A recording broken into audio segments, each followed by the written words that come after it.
Olá pessoal, tudo bem com vocês? Sejam bem-vindos a mais uma aula do professor Maurício. Se inscreva lá no meu canal ou me acompanhe no Instagram. Vai lá, curta, comente, pode fazer críticas desde que não falte com respeito, tá bom, gente? Bom, na aula de hoje a gente vai falar sobre o processo de industrialização no Brasil. Como vocês sabem, né, a gente viu nos vídeos anteriores falando um pouco sobre a Revolução Industrial, né, que ocorreu na Inglaterra. E aí essa Revolução Industrial ela foi passando da Inglaterra para os demais países, né? Começaram depois outros países da Europa a se industrializar, Estados Unidos, Japão e por aí vai. Nos países subdesenvolvidos, ou no caso em desenvolvimento, que é o caso do Brasil, na América Latina, depois a gente pode também citar a China e a Índia, o processo foi um pouco diferente. Tanto é que a gente chama esse processo de uma industrialização tardia, tanto é que o Brasil só começa de fato a sua revolução industrial a partir da década de 30 do século 20. Então vai haver alguns fatores, né, que vão influenciar o processo de industrialização do Brasil. O Brasil, que sempre foi considerado um país agrícola, até hoje né, não é à toa que é um dos maiores produtores e exportadores de commodities agrícolas, porém a partir do século 20 vai começar a emergir as suas indústrias. Essas indústrias, na verdade, ela foi impulsionada justamente pela questão agrícola, pelos barões do café. Então, muitos dos cafeicultores que ficavam na região do eixo Rio-São Paulo, principalmente São Paulo, vão começar aos poucos a investir na indústria. A chamada acumulação do capital, que a gente viu lá anteriormente também na Revolução Industrial na Inglaterra, tá bom? Então, o Brasil vai ter etapas diferentes, né, nesse processo de industrialização. Aí, a partir da década de 40, no governo Vargas, e depois um pouquinho mais adiante, já na década de 50 com o JK, que vai ter um processo mais desenvolvimentista, além da questão das instalações das indústrias de base, né, no governo de Getúlio Vargas, e depois com a entrada das multinacionais no governo JK, que de fato o Brasil vai ter um processo de industrialização um pouco mais rápido. Mas se vai aumentar esse processo a partir do regime militar, vai ter momentos também de crise. Então a gente vai falar um pouco desse processo, né, histórico, né, da industrialização brasileira.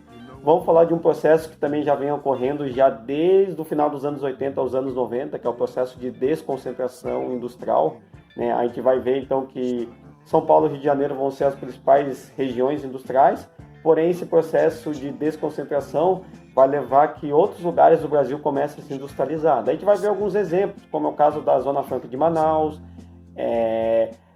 o próprio estado de São Paulo, vocês vão perceber que muitas indústrias vão sair do estado de São Paulo e vão rumar para o interior devido a alguns fatores, né, como diminuição do custo da mão de obra, investimento em infraestrutura. Então, tudo isso a gente vai ver sobre o processo da industrialização brasileira, tá bom, gente?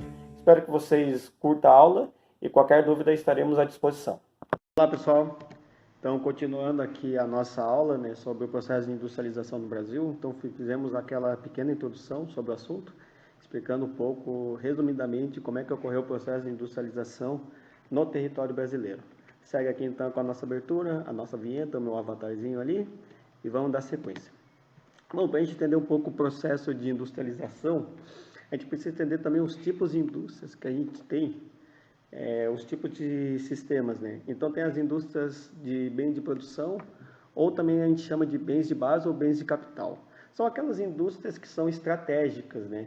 Geralmente são ligadas à questão até às empresas estatais, que é aquelas que transformam a matéria-prima bruta em matéria-prima processada, que vão ser base para outros ramos industriais, ou então setores estratégicos, por exemplo, uma construção de uma usina hidrelétrica, ferrovias, são exemplos de indústrias de bens de produção e de capital. Aí também tem outros exemplos aqui, a chamada indústria química, a petroquímica, né, que é a parte da refinaria de petróleo, as indústrias siderúrgicas, né, que elas alimentam as outras indústrias, a metalúrgica, papel e celulose, são alguns desses exemplos, né, de indústrias de bens de capital. Depois tem as indústrias de bens intermediários, aquelas que produzem máquinas que vão ser utilizadas para outros segmentos das indústrias. Aí no caso aqui tem alguns exemplos, a indústria mecânica, a indústria de motores, a indústria de máquinas industriais, máquinas agrícolas, por exemplo, a indústria de tratores que vão ser utilizadas na colheita, a indústria de autopeças, por exemplo, pneus, rodas, bancos automotivos, certo? E por fim, a última parte do processo fabril, que são as chamadas indústrias de bens de consumo. Aquelas indústrias que são consumidas pela população, né? Que está dividida em bens de consumo duráveis e não duráveis. Os duráveis, né? Tem o eletrodoméstico, geladeiras, eletrodoméstico em si, né? Geladeiras, televisão, condicionador de ar, máquina de lavar, a indústria automobilística, né, carros, motocicletas, a indústria moveleira, né, a indústria de móveis. Daí as de bem consumo não duráveis, tem a indústria têxtil, né, vestuário, tecido, a indústria alimentícia e a indústria de cosméticos e também de remédios.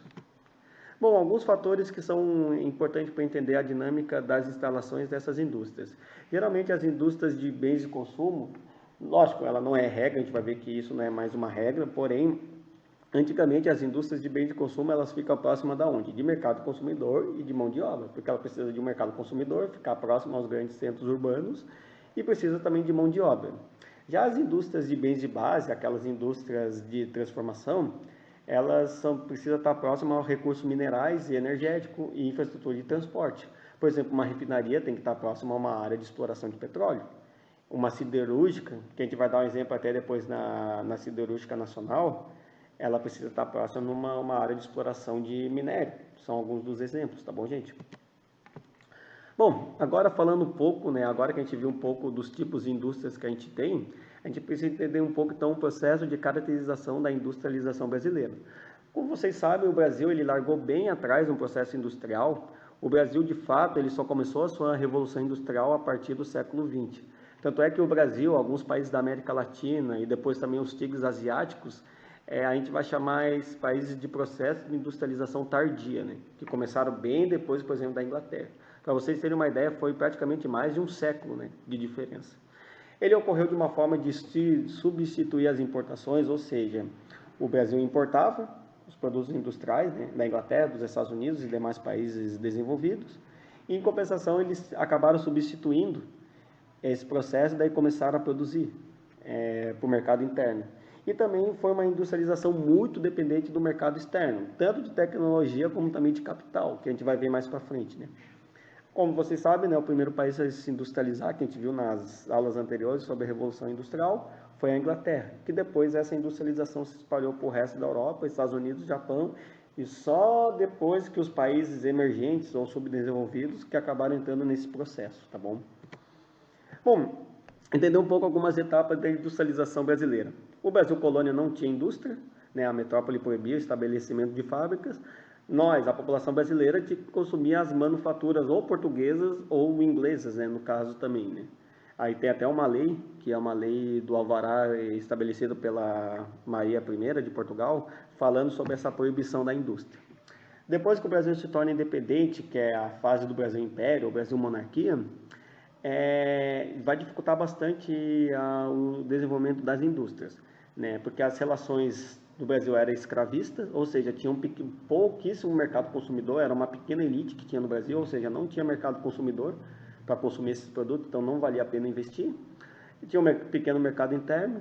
O próprio Estado não fazia muita questão, até porque o Brasil sempre foi um país agrícola, era um país que produzia café, cana-de-açúcar e exploração de minérios, né? E, enfim, então as forças de trabalho, a mão de obra era pouco qualificada, embora na segunda metade do século XIX já vai começar a surgir, principalmente com a vinda de imigrantes alemães, italianos e demais imigrantes, com uma mentalidade mais burguesa industrial, vai aos poucos começar a trazer algumas indústrias, já na segunda metade do século XIX, mas ainda de forma tímida, viu, gente? Bom, para a gente entender um pouco a origem do processo de industrialização no Brasil, aqui tem um esquema que eu fiz, na verdade não fiz, né? Eu copiei de um outro slide, né? E mostra um pouco por que São Paulo, né, foi o berço da industrialização no Brasil. Primeiramente, no século XIX, o café vai se tornar o principal produto da economia brasileira. Ele vai se desenvolver primeiro na região do Rio e depois o estado de São Paulo vai acabar sendo o estado-chave, né, na produção do café. Inclusive depois vai se espalhar, né, um processo que vai ficar conhecido como a Marcha para o Oeste, né. Ele começa primeiro na região ali do Vale do Paraíba, né, entre São Paulo e Rio de Janeiro, e depois ele vai avançando a fronteira agrícola. Aí o que acontece? A economia cafeeira de São Paulo vai trazer bastante lucro, né, aos fazendeiros de cafés, os chamados barões do café, já no final do século XIX. Aí o que vai acontecer? Vai mudar todo o processo produtivo. Primeiramente, vai ter uma substituição do trabalho escravo pelo trabalho livre, principalmente com a chegada maciça da imigração, né? Aí a gente vai ter imigrantes portugueses, espanhóis, alemães, italianos, principalmente ali não só no sul do Brasil, mas também em toda aquela região centro-sul. O estado de São Paulo, por exemplo, vai absorver boa parte desses imigrantes. Então vai ser um processo de substituição do trabalho escravo pelo trabalho livre. Esse trabalho livre valia a pena, apesar de ser um baixo salário. Por quê? Porque esses imigrantes iam consumir os produtos, certo? Então não valia mais a pena ter aquela relação escravista, porque precisava ter o mercado consumidor, o mercado de trabalho. Então vai ter investimento em capital, né? Então vai ter essa valorização do trabalho, o próprio aumento do mercado consumidor, vai fazer com que as indústrias no Brasil comecem a crescer, comecem a ganhar estímulo, certo? Vai ter a política de substituição de importações, embora essa política ainda seja tímida, né? Ela só vai ocorrer de fato lá em 1930, né, no governo Getúlio Vargas, mas porém essa política já estava começando a ocorrer, principalmente na cidade de São Paulo, né?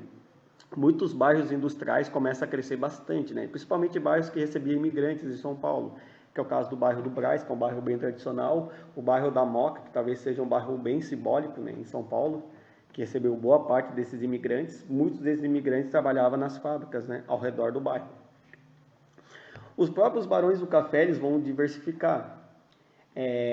Se os produtores de cana-de-açúcar eles viviam numa certa aristocracia, os barões do café eles não vão se limitar só a produzir café. Então, os filhos desses barões do café vão morar na cidade, os próprios barões do café vão começar a morar na cidade. E aí, uma parte desse excedente do lucro, com a venda do café, vai ser utilizada o quê? Na instalação de indústria. A chamada acumulação do capital. Foi o mesmo processo que ocorreu na Inglaterra, né, para a formação das indústrias. Certo? A Inglaterra houve a acumulação do capital, que depois vai ser transformada na instalação de indústria. O mesmo processo aconteceu no Brasil e começou com os barões do café, né? Então, esses fazendeiros eles continuavam a trabalhar na produção do café, porém, eles começaram a diversificar os seus negócios, expandir na indústria para aumentar seu lucro, né? Então, a gente vai ver que São Paulo se torna o principal estado, certo? Foi o estado que mais se desenvolveu, né, com a lavoura cafeira. Não é à toa que São Paulo acaba se tornando o estado mais importante. A cidade de São Paulo começa a crescer muito, né? Recebe muitos imigrantes e também pessoas de outros lugares do Brasil, certo? E aí o São Paulo vai ter várias estruturas que vão ajudar, né, no aumento da indústria. Por exemplo, São Paulo tinha bastante estrutura, tinha rodovias, ferrovias, bancos, usinas de eletricidade, e isso vai favorecer muito as instalações das indústrias, não só na cidade de São Paulo, mas também nas cidades ao redor de São Paulo. Ali tem o exemplo da Estação da Luz, uma estação ferroviária, uma das estações mais antigas, né, da cidade de São Paulo. Aí o que acontece? Esse processo da industrialização brasileira também vai ser por etapas. No final do século XIX a 1930, que foi a chamada política do café com leite, vai surgir bastante indústrias, só que essas indústrias eram indústrias que não utilizavam tanta tecnologia, não precisavam de tanto investimento de capitais, que era aquela chamada indústria leve, a indústria do consumo, né? A indústria têxtil vai se tornar muito forte nas fábricas e também a indústria alimentícia, a indústria na produção de bebidas, são alguns dos exemplos das indústrias que vão surgir a partir da década de 30. Bom, pessoal, embora a indústria comece a crescer bastante no final do século XIX e século XX, o Brasil ainda era um país agrícola, era um país onde o principal produto ainda era o café. A partir da década de 30, o que vai acontecer? Vai surgir então o governo Vargas. O governo Vargas vai fazer várias reformas para aumentar e estimular mais ainda a industrialização. Primeiramente, a gente precisa entender um pouco o contexto, né? Não está aqui no slide, mas é importante entender. O Brasil ele exportava muito café para os Estados Unidos e para a Europa. Foi um período que teve uma crise, que foi a crise de 29, que eu cheguei a falar nas aulas anteriores, que essa crise vai ter o lado ruim, mas também vai ter o lado bom por um lado. O que acontece? Os Estados Unidos entram em crise, os Estados Unidos deixam de comprar o café do Brasil, a Europa também, o preço do café vai baixar muito, o Brasil vai produzir muito café, porém, como a demanda vai ser pequena, as sacas do café vão ficar muito desvalorizadas. Aí o que acontece? O Getúlio Vargas faz uma medida meio maluca de queimar essas lavouras do café, para tentar voltar com que o preço do café voltasse a circular com um preço mais alto. Além disso, outra coisa que vai estimular mais ainda a industrialização brasileira, que acontecia? O Brasil, embora já tinha as indústrias, ainda importava muitos produtos industrializados dos Estados Unidos e da Inglaterra. Como os Estados Unidos, Inglaterra e demais países da Europa estavam em crise, o Brasil se vê obrigado a se industrializar, certo? Então isso vai estimular mais ainda o processo de industrialização. Aquilo que a gente viu anteriormente é a chamada substituição de importações, ou seja, o Brasil vai começar a produzir seus próprios produtos industrializados. E aí ele também vai fazer outras questões, né, para estimular a indústria. Por exemplo, ele vai começar a desenvolver a indústria de base, que ainda era quase inexistente no Brasil. Aí vai surgir então a indústria petroquímica, né, com a fundação da Petrobras, já no segundo mandato, em 53.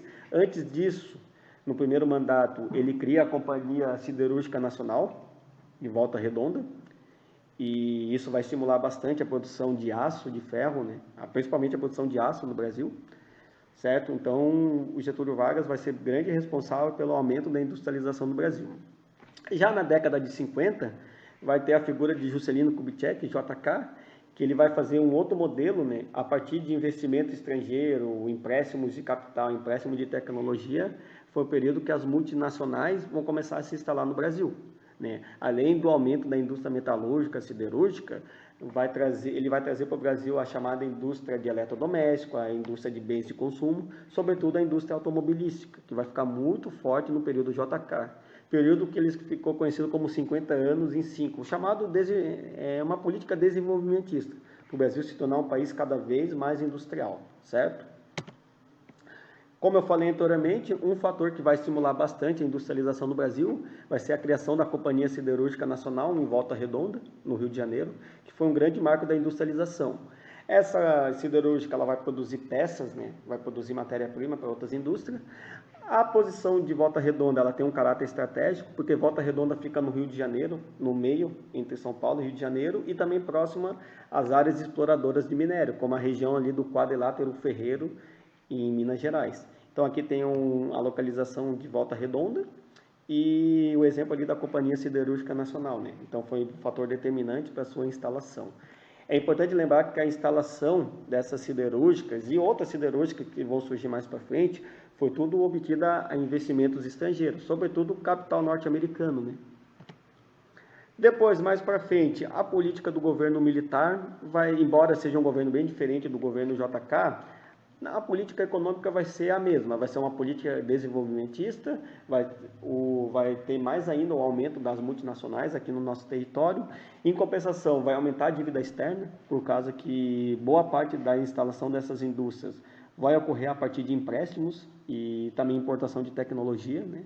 Vai ter bastante incentivo fiscal, né, para aumentar a exportação, inclusive para trazer as multinacionais, né, como a redução dos salários, a própria isenção de impostos para as grandes empresas nacionais vir para cá. Então foi um período que vai ter muito aumento das indústrias multinacionais no território brasileiro, certo? Só que é o seguinte, o governo militar foi conhecido como milagre econômico. Foi um período que o Brasil estava registrando crescimento de quase 11% do PIB. Em compensação, a desigualdade aumentou, porque nem todos foram abraçados por esse milagre econômico. E aí o que acontece? Em uma hora, essa conta, essa dívida que o Brasil estava começando a recorrer a partir de empréstimo, vai chegar. E ela chegou, né? Nos anos 80, que foi a chamada década de perdida no território brasileiro. Foi um período que houve muito aumento da inflação, houve uma diminuição do mercado consumidor interno, porque houve um aumento muito grande do desemprego, baixo nível de instrução da população brasileira, o endividamento externo vai ficar muito alto, então o Brasil vai ter que começar a pagar essa dívida, e a inflação vai começar a ficar muito alta, então foi um período de sucessivas crises, né? E aí foi nessa fase de transição entre o regime militar e depois a volta dos governos civis, na década de 80, enfim. Então, contribuíram muito para pôr fim ao milagre econômico brasileiro. Então, a década de 80 foi uma década perdida, tanto na industrialização como também no poder de consumo da população brasileira. Inclusive, aumentou muito ainda a desigualdade do território brasileiro, né? Aí, a década de 90, o Brasil vai passar por um período conturbado, no início dos anos 90, né, o governo Collor, né, depois vai ter o impeachment, né, do Collor, enfim. Mas vai ser uma política que, a partir da metade da década de 90, ela vai se estabilizar um pouco, que vai ter a política do Plano Real, implantada por Fernando Henrique Cardoso e sua equipe, inclusive ele vai se tornar presidente. Graças a essa política, a economia brasileira volta a se estabilizar, certo? Embora alguns fatores fez com que depois entrasse em crise de novo. Vai ser uma política do neoliberalismo, onde vai ter muita privatização de empresas, que já ocorria no governo Collor, e essa privatização de empresas estatais vai aumentar mais ainda no governo FHC.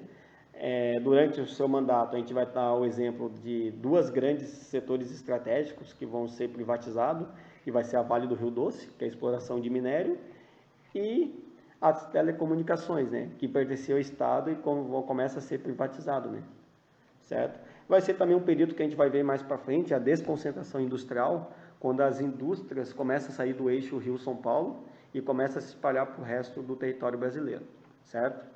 Então, esse aqui é um breve resumo histórico, né, do processo de industrialização do Brasil, tá bom, gente? Bom, agora focando um pouco, falar um pouco da desconcentração industrial ou descentralização industrial. Como a gente viu anteriormente, São Paulo, sobretudo São Paulo, o eixo São Paulo, Rio de Janeiro, e também podemos incluir ali a região de Belo Horizonte, vão ser as principais cidades industriais do Brasil. Porém, na década de 90, algumas outras regiões vão começar a ganhar destaque no ramo industrial. Aí esse processo vai ficar conhecido como descentralização ou desconcentração industrial. Aqui tem um mapa, né, das principais concentrações industriais no Brasil. São Paulo, Rio de Janeiro e Belo Horizonte concentram a maior parte ainda dessas indústrias, porém outros lugares espalhados pelo Brasil também vão se tornar grandes polos industriais. E aí alguns fatores vão acabar contribuindo para esse fenômeno de desconcentração. O que acontece?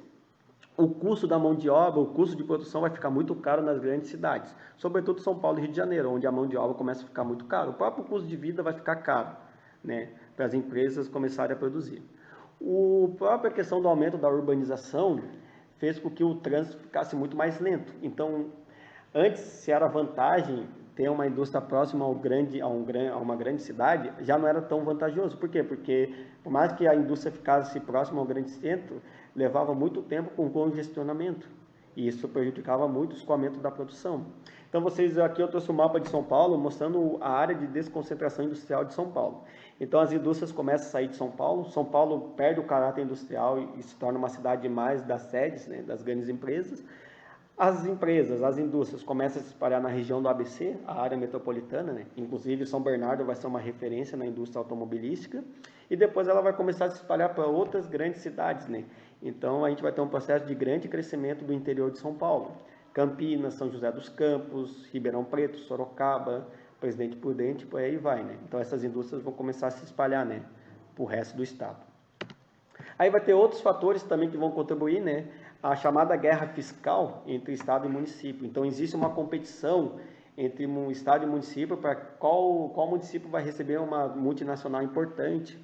Então, os Estados e municípios vão fazer várias medidas, né? Vão reduzir impostos, vão doar terrenos para essas grandes empresas, seja ela uma empresa nacional ou multinacional, vão construir ferrovias, rodovias, vão dar toda a estrutura para essas indústrias se instalar. Teve até um exemplo que no final da década de 90, que tinha duas grandes cidades gaúchas, na região de Porto Alegre, que era Guaíba e Gravataí. Elas estavam fazendo uma competição para quem ia ficar com uma das fábricas da Chevrolet aqui no Brasil. Parece que Gravataí ganhou de Guaíba, Gravataí teve um crescimento econômico, enquanto a cidade de Guaíba passou por um processo de crise, né, devido a essa competição, né, para quem ia receber essas indústrias. Então, no Brasil, essas indústrias vão acabar se espalhando para novos centros. Aí vai ter alguns exemplos, né, como a Zona Franca de Manaus, a região ali de Campinas e São Carlos, em São Paulo. Na região sul, a região do Vale do Itajaí, Joinville, a região de Porto Alegre. No Nordeste vai ter Campina Grande, a região ali do litoral de Pernambuco, próximo a Recife. Vão ser alguns exemplos de novos centros industriais, certo? Então vamos dar uma olhada nessas novas regiões industriais. Primeiramente, começando pelo Vale do Paraíba, que é uma área muito importante, que é um eixo de passagem entre São Paulo e Rio de Janeiro, certo? Onde fica ali a Via Dutra, né? Que é talvez a via mais movimentada, né, no Brasil. E aí vai desenvolver muito a indústria aeroespacial, a indústria bélica, que é o Instituto Tecnológico Aeroespacial, que é o ITA, a fabricação de aviões, multinacionais do ramo tecnológico vão se instalar na cidade de São José dos Campos. Então vai se desenvolver muito a chamada indústria de ponta. Então, inclusive a cidade de São José dos Campos já é a segunda cidade com o maior PIB do estado de São Paulo, devido à instalação dessas indústrias, tá bom, gente?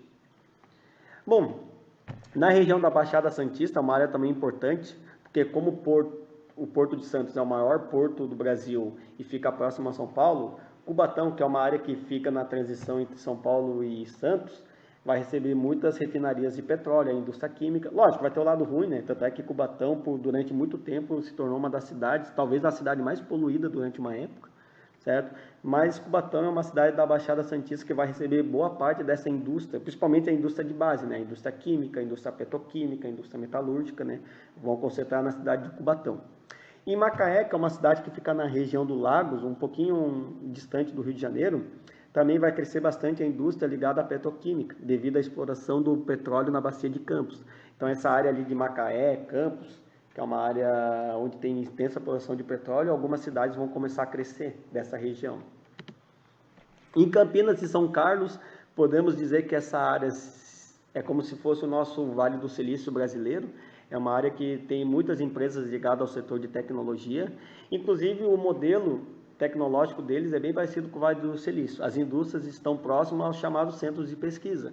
Tanto é que vocês vão perceber que as indústrias tecnológicas vão estar próximas a onde? A Unicamp, que é considerada uma das maiores universidades do Brasil, certo? Então você tem a presença de centros de pesquisa e mão de obra muito qualificada. Além de essas duas cidades estarem próximas a uma malha de transporte muito densa e também próximo à Grande São Paulo.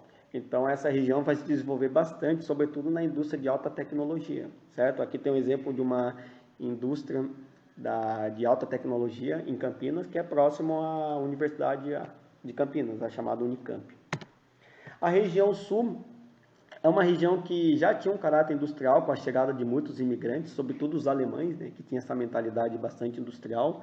E aí, na região sul, vão se destacar muito as indústrias do ramo alimentício e também indústria leve, a chamada indústria de bens de consumo não duráveis, né?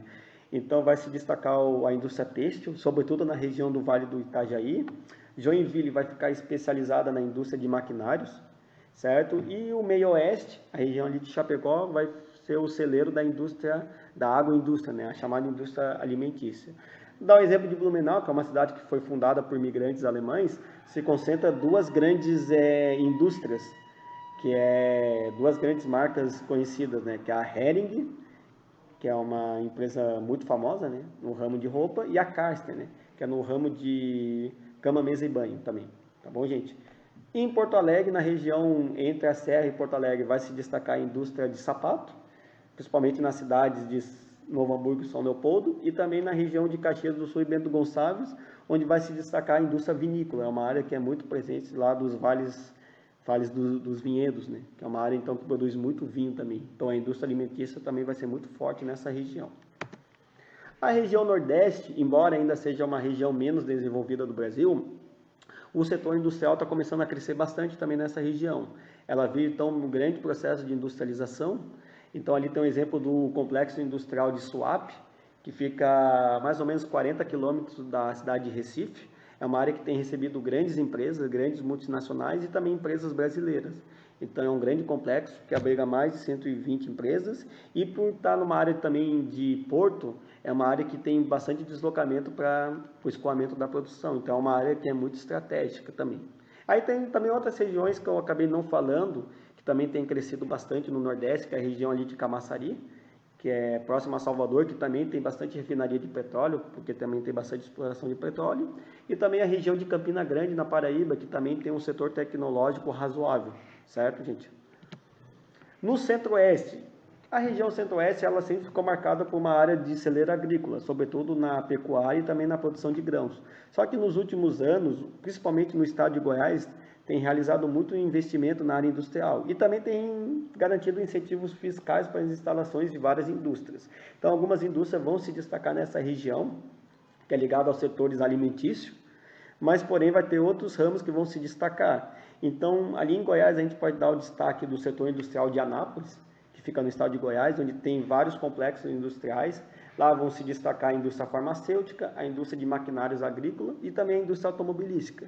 Aqui tem exemplo de uma empresa de ramo farmacêutico, que é a Teuto Farmacêutica, que vai ser instalada ali na região de Anápolis, onde tem esse grande complexo industrial. E para finalizar, das chamadas novas áreas industriais, não tem como não falar da Zona Franca de Manaus, que talvez seja um dos maiores complexos industriais da América Latina, que é uma área de livre importação de quase todos os produtos estrangeiros, é uma área que recebe multinacionais e também indústrias brasileiras, tanto é que boa parte da produção de eletrodoméstico, os chamados bens de consumo duráveis, eletroeletrônicos, muitas dessas fábricas estão instaladas na Zona Franca de Manaus. Produção de motos, produção de relógios, de artigos eletrônicos. Então, tanto é que essa região, eles conseguiram, graças a séries de incentivos fiscais e redução da mão de obra, eles conseguiram fazer com que essas multinacionais ficassem atraídas na região de Manaus. Não é à toa que Manaus se tornou uma das grandes cidades do Brasil e talvez uma das cidades mais ricas do Brasil nos últimos anos, embora também os problemas urbanos aumentaram, né? A gente está falando de uma cidade de quase mais de 1 milhão de habitantes em plena floresta amazônica, né? Que cresceu muito, né? Teve um crescimento urbano muito rápido, porém desordenado, né? Devido à industrialização. Então aqui tem uma área ali da Zona Franca de Manaus, é uma área gigantesca, né? Que recebe várias indústrias, tanto nacionais como também multinacionais, tá bom, gente? Bom, as indústrias têm um lado bom, né? Que ela gera economia, gera riqueza, porém também tem o lado ruim, né? Então, alguns impactos ambientais é importante falar, né? O aumento da poluição, né? Contaminação de recursos hídricos, poluição do ar, né? É um exemplo clássico, né? A chamada chuva ácida, o efeito estufa, né? O aumento da temperatura, a inversão térmica, que é algo que ocorre sobretudo nas grandes cidades, como é o caso de São Paulo, ilhas de calor, onde as áreas urbanizadas, a temperatura é muito mais alta devido à concentração de concreto e à retenção de calor, buraco na camada de ozônio, lixo, poluição sonora e também visual, né? Isso é importante também falar. E para concluir sobre a industrialização brasileira, né? Então a gente viu um pouco das indústrias brasileiras. O Brasil, apesar de ter aumentado bastante sua participação na indústria, ainda é um país que tem um modelo agroexportador agrícola. É um país onde o carro-chefe ainda são os commodities agrícolas, apesar do aumento da industrialização. E é importante analisar que, mesmo se industrializando, o Brasil ainda é muito dependente de capitais e de tecnologia. Então, boa parte da chamada indústria de ponta ainda não é muito forte no Brasil. Então, o Brasil é muito dependente da tecnologia dos países ricos, sobretudo, tá bom, gente? Bom, a aula acabou ficando um pouco longa, mas era bastante coisa para falar. Espero que vocês tenham gostado. E a gente vai se falando aqui no nosso canal, tá bom, gente? Abraço e fiquem bem.